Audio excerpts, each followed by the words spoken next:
And what's also great to hear about from someone like you are the challenges that you've overcome, the overcoming adversity. And I'm sure that you've had some sort of like disasters with the deals or with the construction. I mean, I can only imagine how many moving parts. So do you have a fun sort of story to share with us that kind of shows us what you're all about?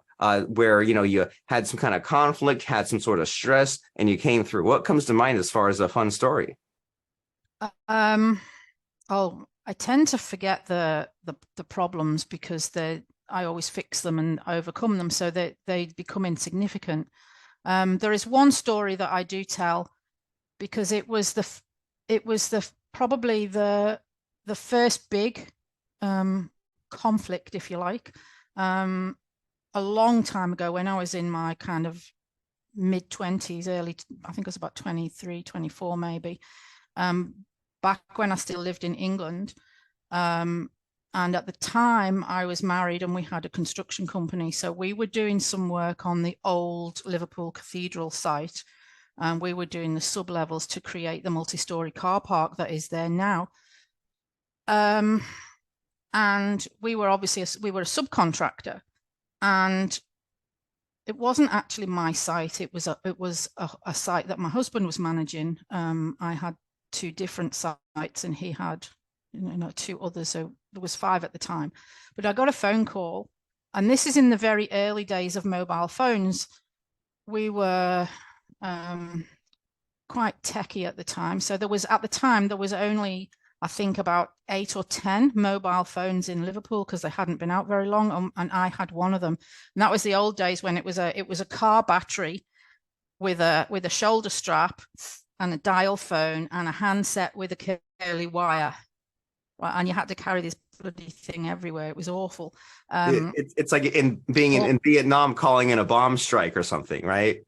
Yeah, exactly. But having said that, it was awful because it was heavy, but everybody knew you had a mobile phone, and it was it was the best thing. Anyway, I got this phone call, and from the bricklayers that were on site, and they said, "Oh, we're down in tools. You need to get here. There's a big issue." And anyway, so I got to site, and I went into the site office, and we were a subcontractor, so the head contractor, the contracts manager was there. He was in a suit. I don't know why he was in a suit on a building site. Anyway, there's this is right. There's some issue with the bricks, and I don't like it, and they've got to change it. So I got him to show me, and essentially, the concrete hadn't gone in correctly, so it was out of level. Not that it was not flat, but the height differences where it was stepped up, because it was on a bend, it was on a curve and a hill at the same time. So you've got a curved wall, which is also on a hill. So you have to drop levels every so often so that you can get bricks in. If you don't know the building industry, I'm probably talking gobbledygook. But anyway, the levels were all out of whack. So the brickies had to cut the bricks to get the levels right. He didn't like the look of it, and it looked pretty ordinary, to be honest. I was trying to explain to him that all of these were sub-levels, so they were going to be covered up anyway, and he couldn't get a grip of it. Anyway, and this guy was in his mid to late 40s, been a contracts manager for ages, and he had come from a big supermarket chain. He'd only been in this job for about 2 or 3 months. Anyway, it devolved, and I was getting more frustrated because I couldn't. He wasn't getting a grip of the fact that you couldn't see it. It didn't matter. It's what had to be done, other than rip all the concrete out. So it devolved into a shouting match, and I ended up giving him a big mouthful and storming out.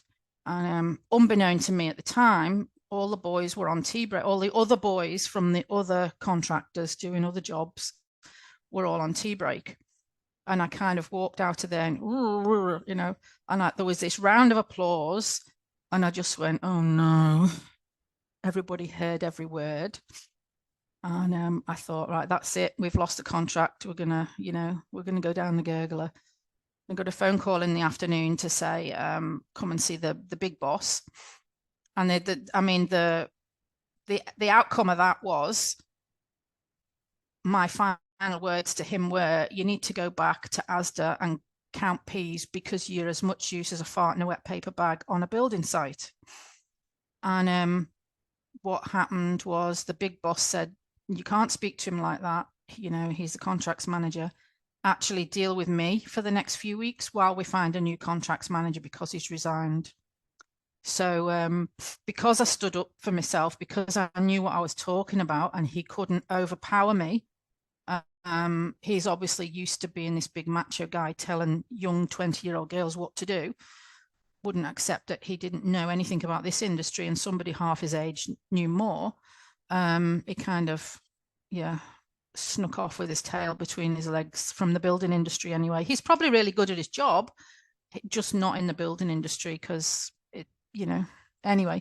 So that's a story that I tell, which was the first time that I stood up for myself and made it blatantly obvious that I did know what I was talking about, even though I was a girl, even though I was such a young girl, and that kind of followed me all my life, although there were times when I forgot about that, but that's the story that I usually tell because it has a big impact on other people to stand up for themselves and to not just for themselves, but to stand up for their industry and for what they know. It doesn't matter who you are or what sex you are. It's all about how much you know and if you can do the job. But everything else doesn't matter. If you can do the job, you should do the job.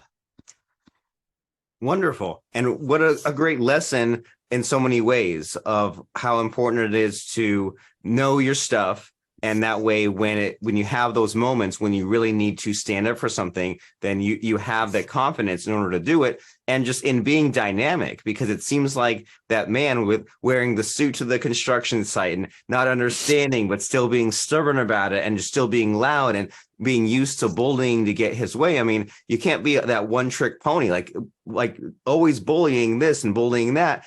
After a while, it will stop working. And so there's times when you have to use the different tools in the toolbox. So that's very helpful because I think that, and also just in having that kind of memory, that story in your back pocket, because there are those times when you need to have the courage or you need to stand up. And then sometimes you think you can't be brave, but you think back, oh, that one time when I stood up to that guy and people supported me and they applauded and it worked out, then you can say, well, the present conflict is not so scary and not as bad as I currently think that it is.